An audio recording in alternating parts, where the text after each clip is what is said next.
Okay, this isn't going to work. Yeah, that's really high. I can't even reach the button. Put it up just a little higher. Jeez, I've always wanted to do this.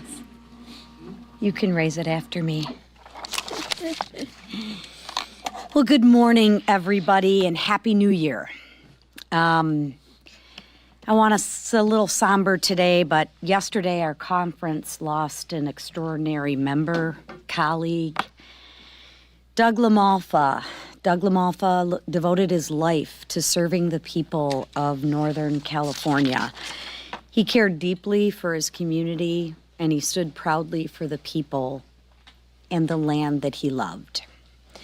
Doug, you could always count on for his candor, his humor, and sadly, that will be missed, and he will be missed.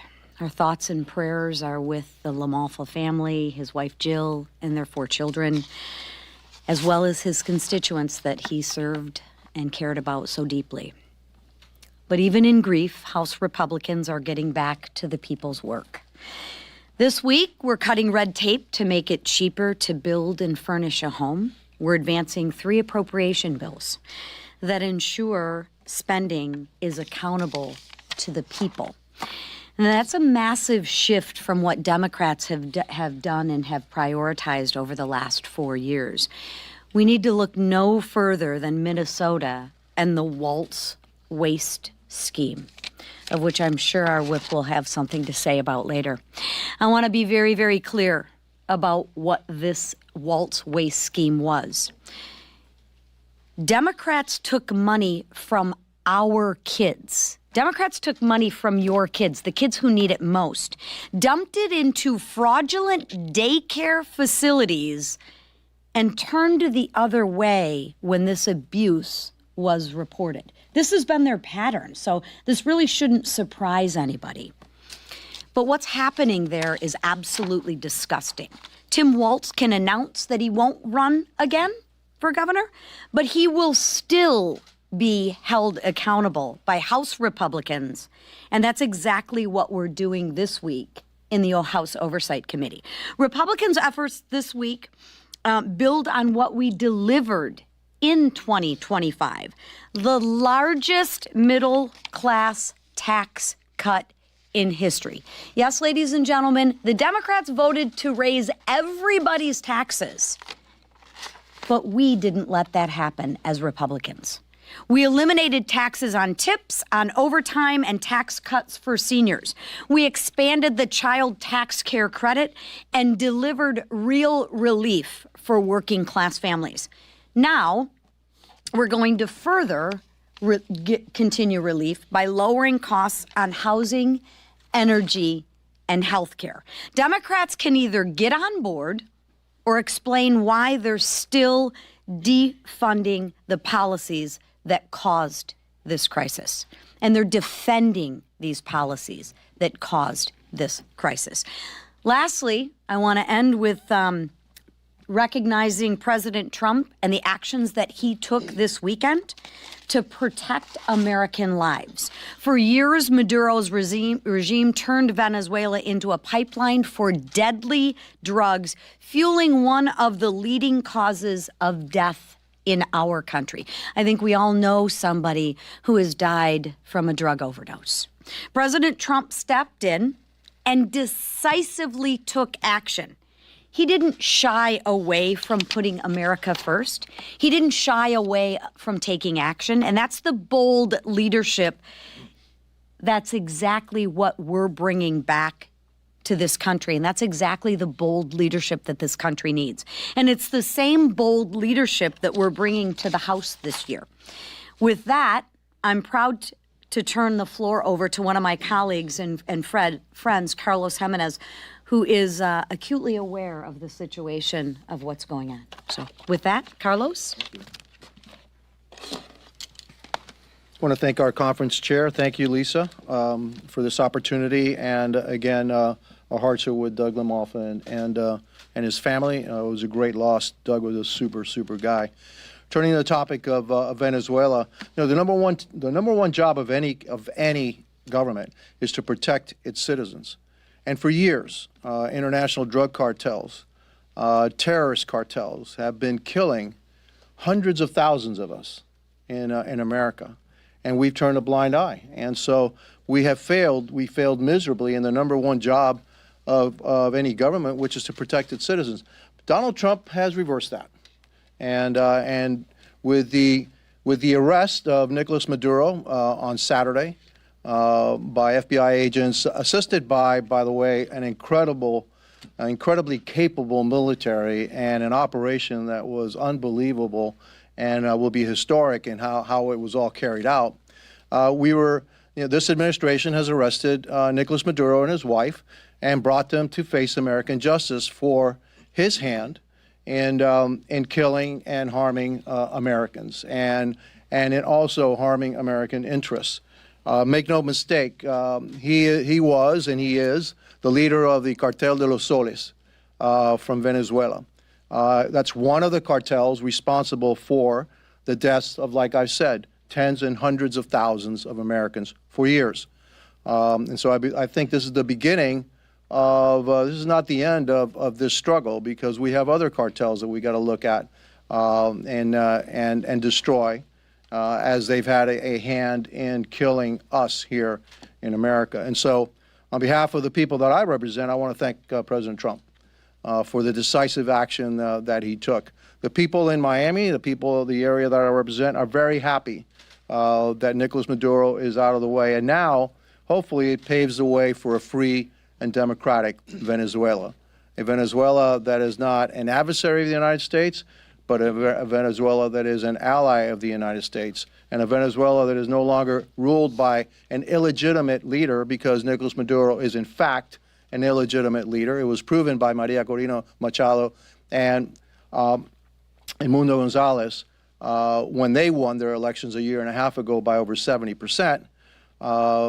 But he's an illegitimate leader, and so now we can turn to a free, hopefully a free and democratic Venezuela. I know that's what President Trump wants, and I know that's what the Venezuelan people in Venezuela and the Venezuelan people that have fled Venezuela want desperately for their homeland, to be able to say that once again they can go back home to a free, democratic, and prosperous Venezuela. Venezuela is one of the richest countries in natural resources in South America. They will be able to restore their country with their own resources. They're not going to need much help from the United States.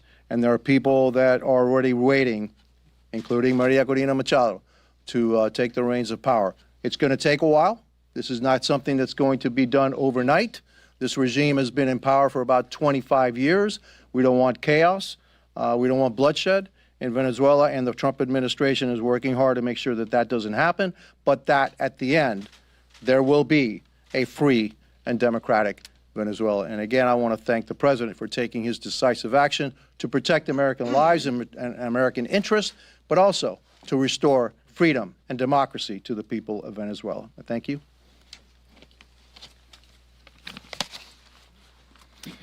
First, I, too, would like to acknowledge the devastating loss of our friend and fellow Congressman, Doug LaMalfa.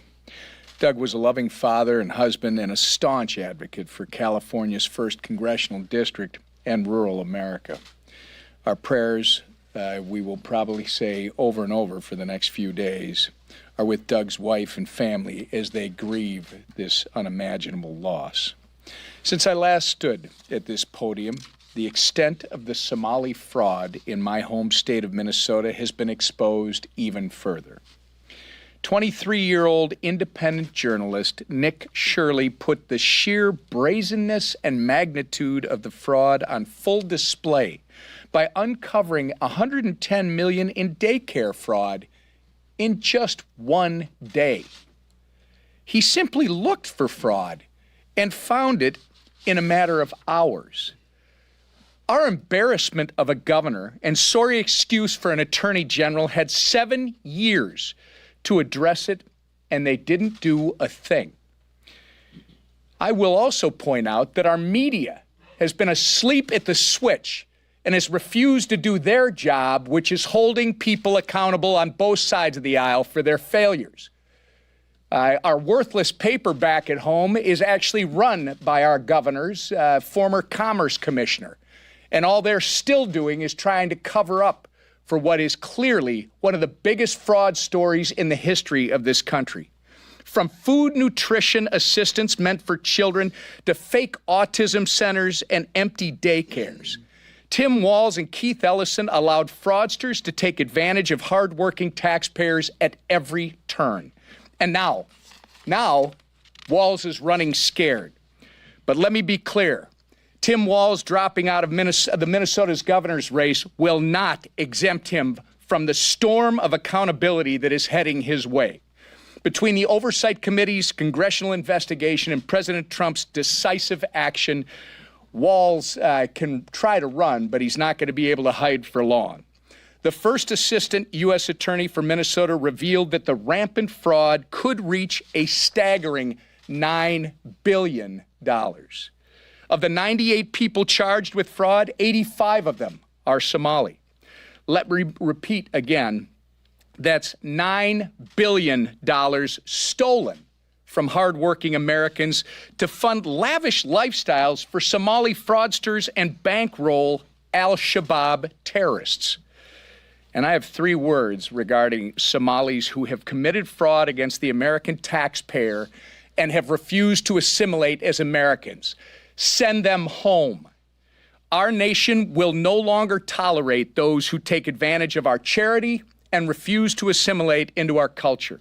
The full weight of justice and accountability is coming for Tim Walz, his administration, and the depraved fraudsters. The time for swindling American people is over. And with that, I turn it over to Steve Scalise. Thank you, Whip. I join all of my colleagues in mourning the loss of Doug LaMalfa. Doug was a dear friend who I knew since the day he walked into Congress. And he was a gentle giant, you know, as a big guy who was just the warmest heart you could know, and had a great sense of humor and had a passion for water issues, for Western issues. He was the chairman of the Western Caucus, you know, really cared about natural resources issues and fought for all of those and talked about them on the House floor with members of Congress all the time. Doug was respected by everybody, Republicans, Democrats alike. It's a big loss for all of us. And we know he leaves behind a loving family, a wife and young kids, and we're going to continue to keep him in our prayers. So it's a tough way to start a new year, but we also know what challenges are ahead for the country that we want to continue to work on addressing. We did a lot last year to start reversing the damage that President Trump and all of us inherited from the Biden years. The high inflation, the high interest rates, so many rules and regulations that were targeted to hurt families, to increase costs for families that we have been working to reverse. President Trump's done a lot of things through executive action. We worked closely with the president on things like the Working Families Tax Cuts, other big bills, over 20 CRAs, Congressional Review Acts, reversing costly, ridiculous Biden-era regulations so that we can lower costs for families. And we're going to continue. We have a lot more work to do. We talked about this yesterday very extensively. President Trump was fully engaged with our members yesterday, as he has been this entire first year. It's not even a full year in office. And yet we have seen an incredibly engaged president who is working with a Republican House and Senate and Congress to fight for the American people who had been left behind by the previous administration. We talked about what we can do to keep lowering costs in areas like energy, you know, where in many states are now finally seeing less than $2 a gallon gasoline. That's more money in the pockets of families. Working on lowering health care costs, where Democrats only want to give money to big insurance companies. President Trump talked about letting families have the decision on how to spend that money. Not the insurance companies, but families controlling where the money goes. And if they can get a better plan for themselves and their family, they should be able to make those decisions, as he's done other things to lower prescription drug prices. We're going to keep working on those ideas. We had all of our committee chairmen talking about all the things that are going to be teed up things that are already coming through committee, lowering housing costs, so many other things that we're going to be doing. And then every member was able to give their input. And members gave a lot of really good input on looking at an agenda that's going to be continued to focus on lowering costs for families and getting this country back on track as we celebrate 250 years of American independence. It's something to be proud of. But democracy is not easy. Democracy takes work. It takes engagement from the public. As we go into an election next, November, later this year, the country needs to stay engaged in fighting for the kind of reforms that we've been able to deliver so that we can keep doing what it takes to get this country back on track. We are excited about this opportunity. The margin's going to be as slim as it ever has been. And you'll get to report every day about, gee whiz, with a one-vote majority, can they do this? And will they pass that? Might as well cue up the stories you wrote last year because you had a lot of the same stories. Gee whiz, there's no way they'll be able to pass the reconciliation bill until it passed. Because we came together as Republicans to go deliver for those American families who are counting on us. While Democrats wake up every day, and we see it with Venezuela, some of the same Democrats who just years ago were saying, when is somebody going to do something about Maduro? And President Trump finally does and brings him to justice for all the horrible things he's done to kill Americans. And those same Democrats are then saying, how dare the president do it? Because Democrats have shown all they care about every day is they wake up in the morning and they just want to oppose what Donald Trump does, no matter what it is. When he's delivering on the promises the American people elected him to carry through on, all the Democrats want to do is obstruct and fight and vote no. And if that's what they want to do as a party, just to be a lost in the wilderness, far-left, radical, socialist, Marxist party, then let them stay lost in the wilderness. We're going to keep fighting and delivering for those families who are counting on us. They'd love to see Democrats work with this president, but if the Democrats want to continue moving towards the Mandami wing of their party, which is where they're headed, and defend a dictator who was literally letting narco-terrorists run his country, then we're going to continue. Think about this. Hundreds last year. Hundreds of thousands of Americans died because of drugs that came into this country through people like Maduro. And President Trump said, we're going to stop those deaths from happening. We care about those families. Every family who has seen loss from fentanyl death or cocaine or heroin overdose. President Trump did something about that to defend Americans here at home, and he will continue to do that on every front. And we're going to keep delivering with President Trump for those same families who should not struggle anymore. And it's going to be a very busy year. It's going to be a year of unified Republicans delivering for hard-working American families. And the man leading us through that effort is our Speaker of the House, Mike Johnson. Well, good morning, everybody, and Happy New Year, and welcome back to the second session of the 119th Congress. We woke up yesterday, as it's been mentioned this morning, to very tragic news. Our dear friend and colleague, Doug LaMalfa, passed away unexpectedly at the age of 65. We were on the way into our gathering, our retreat that we had planned for policy, planning, strategy purposes. And I quite literally found out about it on the way in, and it really shook us. Doug was a great man. He really was truly a great man.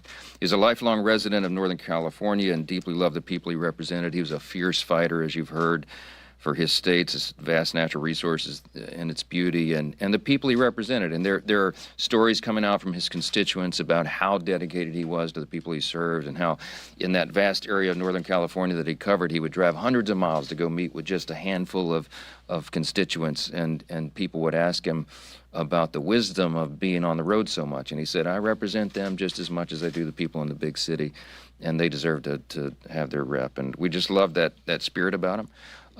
I was on the phone yesterday with his beloved wife, Jill, who's now a widow, and they had 4 children, as was mentioned, and Jill is in as good a spirits as you could imagine, having just had this tragic loss, and she was with him, right before he passed, and she has great comfort, though, in knowing the blessed assurance, as we say in the Christian church, that she knows where he is, and we're comforted by her comfort in that. We're praying for them, and we're going to miss him dearly. I told her that Doug was, he's one of the most respected people in this institution, not just because of his selfless service and what he brought to it, but the way that he dealt with others and dealt with all of us. And I told her just a brief reflection that came to mind. I was on the phone with her yesterday. A few years ago, I was the vice chairman of the House Republican Conference, and one of the jobs of the vice chairman is to amplify the message on the floor. And so we try to fill the floor time, and I would sponsor these special order hours, and I would try to recruit members to come, sometimes late at night, and use that time effectively and advance our message. And Doug LaMalfa was the most faithful member always, and was to the day of his death. Blake Moore is now the vice chair and told the same story this morning, but I told his wife, Jill, last night, I said, I remember this one particular night, I think session had been canceled for the following day, and everybody jumped on airplanes and went home, and everybody canceled their RSVP for the floor, and Doug showed up. He showed up. He always did. And he and I think, were the only two that spoke that night and tried to fill the hour, and we were done. I walked off the floor, and it's like a ghost town there late at night like that, and I looked up at the big guy and put my arm on his shoulder. I said, Doug, thanks, man, but why'd you do this? You didn't have to do it. And he looked at me so serious and put his big hand on my chest, and he said, because I believe in this country, I believe in our cause, and I believe in you. And he said, we have to fill this time to tell the American people what we're doing. And I love that commitment about him, and we all did. Tom McClintock is a colleague of his from California, and they've served together for a long time, and Tom told me yesterday, I don't think he'd mind me repeating this, but he said, I think Doug LaMalfa was the kindest man I ever knew. And he said, y'all know McClintock, he's real serious. He said, I'm not saying one of the kindest. I'm saying the kindest man I ever knew. That's a high praise, so we'll miss him. In addition to this beginning the second session of the 119th Congress, it's also, as you know, January 1st marked the beginning of our 250th year, the semi-quincentennial, or as we like to call it, the supercentennial. And it is going to be a big year for America, and we're excited about that. The America 250 Committee kicked off with an epic firework display on the National Mall a couple nights ago to commemorate the 250 years of American excellence. All 50 states, of course, will follow with their own events around the country this year, and of course, it will all culminate in the nation's birthday on July 4th. We have a lot to celebrate. We're still an experiment in self-governance. There is no guarantee of how long this grand experiment will last, but we are very bullish on America. And we talked about it this morning with all the House Republicans gathered. With this while we're mourning Doug's death, we also have this anticipation and excitement about what's ahead of us, and we understand the magnitude of the history that's upon us here and the responsibility that everybody in this building has to continue this great republic, and we're going to keep it. We began our fateful year yesterday, as I mentioned, with we called it the Agenda 250 Policy Forum. It was very efficacious, very productive. Nearly every member of the conference attended. Very, very beneficial time that we had together, and the team behind me is ready to hit the ground running to continue delivering on our mandate, and all of our members are committed to that. There's a great sense of unity in the House Republican Conference. I think I can say unlike I've ever seen before. Resolve, locked arm in arm, understanding what's ahead of us, what we need to continue to accomplish, and we're bullish about doing that. Treasury Secretary Scott Bessent has said a lot over the holiday about what we're to anticipate in the new year. He's echoing some of the things that we have been saying and feeling, what our constituents are already beginning to feel. His quote, though, in one of these interviews, he said, 2025 merely set the table. The feast and the banquet will be in 2026. It's going to be a blockbuster year. And I think he's exactly right. Our working families tax cut, the big, beautiful bill, those provisions will hit American households and wallets, and you're going to see all boats begin to rise. And while Democrats continue to wither, Republicans will continue to demonstrate that we are the only team capable of restoring American greatness. We don't just talk about it, we do it. And it's not, it's our legislation, and if it was not for these bills, American families, let's not forget, would have experienced the largest, most crushing tax increase in the history of the country in 2026. All those Trump-era tax cuts would have expired, and we'd have had $5 trillion of taxes just descend upon that weight on all families in this country. We stopped that, and we turned it back the other direction. Thanks to the working families tax cuts, that will be avoided completely. All American families are going to receive the largest tax refund they ever have, and that all begins very soon here. Every Democrat, remember this too, voted for record tax increases, while every Republican voted for record tax cuts and refunds to the people. And we hope everybody remembers that simple fact the next time the Democrats start talking about trying to make life more affordable and all this. There's only one party actually doing that. It's the Republican Party. I want to make one more point about our meeting yesterday. Both House Republicans and House Democrats, as you might have noted, held closed-door conference-wide meetings this week. House Republicans discussed how we can continue to drive down costs for working families, make our streets and neighborhoods safe again, and restore American dominance on all fronts. And meanwhile, by contrast, what were the House Democrats doing?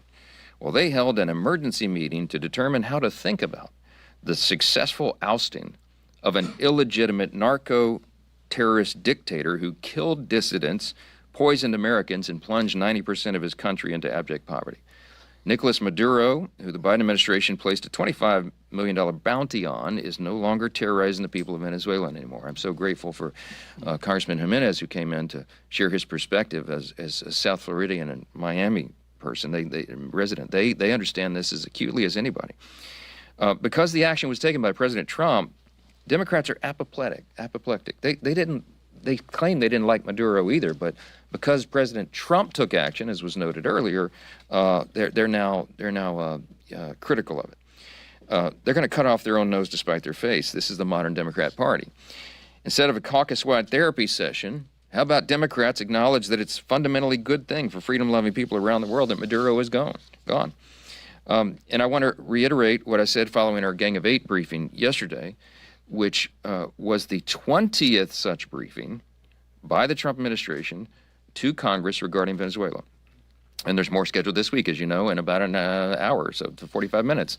All the members of Congress are going to meet in the CBC auditorium, and all the administration officials are going to brief them on this issue. The U.S. military operation in Venezuela was decisive and justified. Nicolas Maduro was responsible for the deaths of Americans after years of trafficking illegal drugs and violent cartel members into this country, and this is undisputed, and everybody knows it. These are crimes for which he's been properly indicted in a U.S. court, and an arrest warrant was duly issued, and now he has learned what accountability looks like under President Trump. The U.S. is no longer going to allow criminal regimes to profit from wreaking havoc and destruction on our country.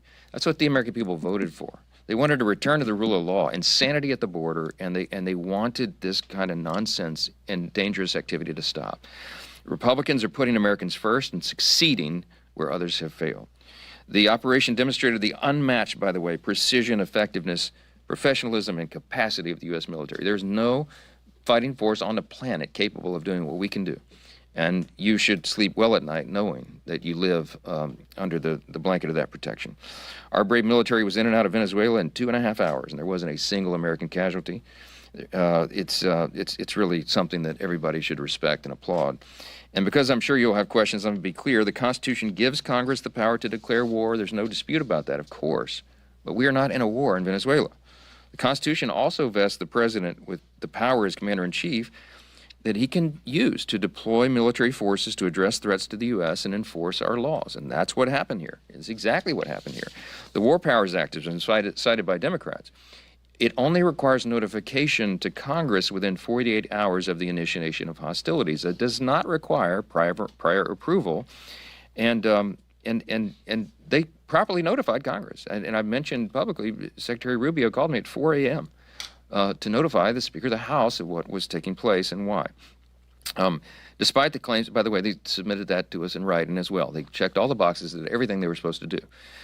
Despite the claims by some of my colleagues under the War Powers Act, there's just not a requirement that they do anything else.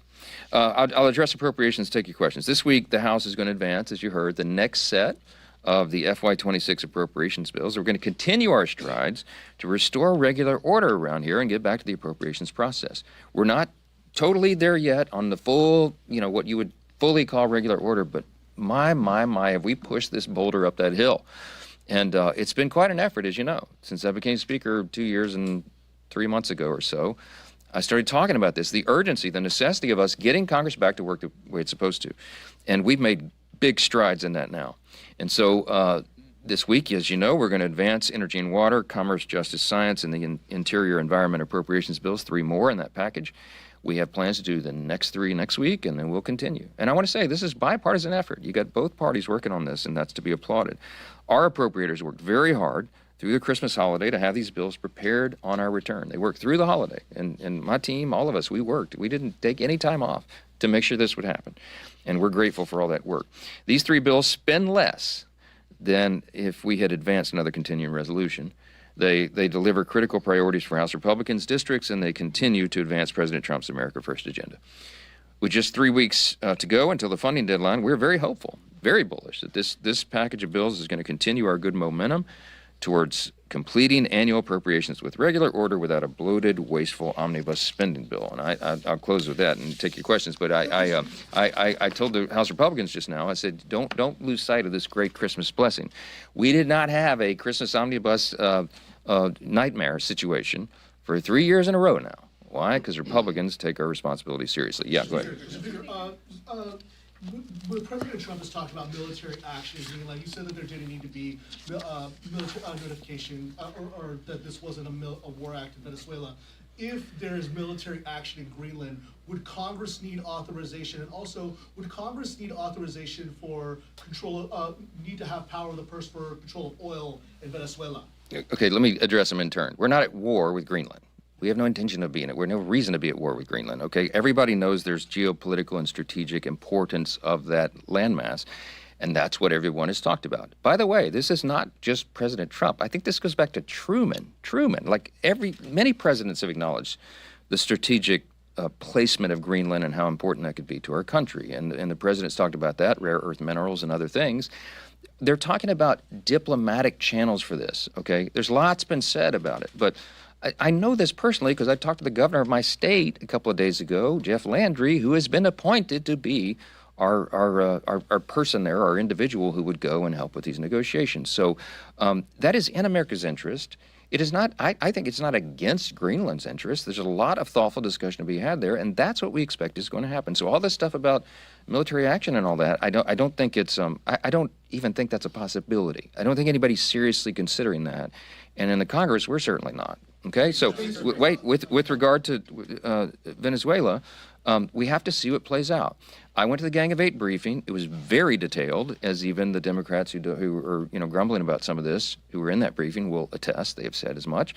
It was military precision. Our armed forces do an extraordinary job. General Kane is an extraordinary leader for the Joint Chiefs of Staff. Another reason you should sleep well at night. Secretary Hegseth, great job at Defense, at Department of War, Department of War doing all this. And Secretary Rubio was there, Attorney General Bondi, CIA Director Ratcliffe. I mean, we had everybody. And they went through the details and they explained the rationale and why everything happened as it did. I don't think anybody could have any complaint or question about that. And I expect they're going to give almost that same level of information in a larger auditorium. And I think members of Congress are going to understand this fully. What happens next? There are plans and procedures in place, but it's impossible to know exactly how it's all going to play out. We have to see how that works. I trust the people who are in charge of this. I'm told, and the President has mentioned, and Secretary Rubio has mentioned, that our American oil companies will be involved in getting that infrastructure back up, and that will have a lot to do with how all this sorts out. But we don't know the details of that yet, and I certainly don't. The House has not been apprised of it because I think it is in the works right now. This has just happened. This is a seismic development. This just happened. Some of this is unprecedented. It is not a regime change. I want to emphasize that. It is a change of the actions of the regime.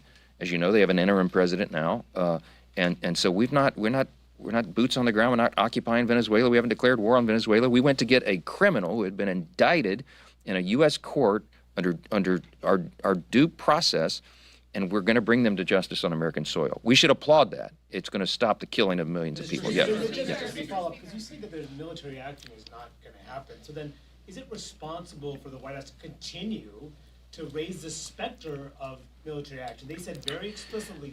I've spoken to the question. I'm not going to take 1,000 gotcha questions this morning trying to pit me against the White House. It is. I've said I can't be more clear than I have been on this. I've given lengthy statements on it. You know where I stand. You know where the House stands. We're going to get a briefing today, and then we'll see how it develops. So everybody relax. Yes. Last question. On that note, though, did Secretary Rubio tell you all in the briefing that the U.S. plans to buy? Look, I was. Also, if that is the case, first of all, how does that square with NATO? And then how does that square with the overwhelming message from Americans in the election that they care about the economy and issues here at home? Okay, look, it is an America First priority to look to our strategic and national defense initiatives and what would be advantageous to us. Greenland offers a lot of that. I mean, I've mentioned this already. Obviously, the strategic importance of its geographical placement, but also the rare earth minerals that are there and everything else. That is directly in line with commitments made on the campaign trail by President Trump and all of us to seek America's interest first. Now, that said, does that mean we're going to go send troops into Greenland and take it over? No. I mean, they only have, 40, 50,000 people there. It's not. This is not a thing, okay? Did Marco say something like that? I think he did. I mean, it was over a 2-hour meeting in the Gang of Eight, and I think he did make a comment, but I think he did it with a smile. He was trying. I took that as a joke. He was trying to be humorous about it, okay?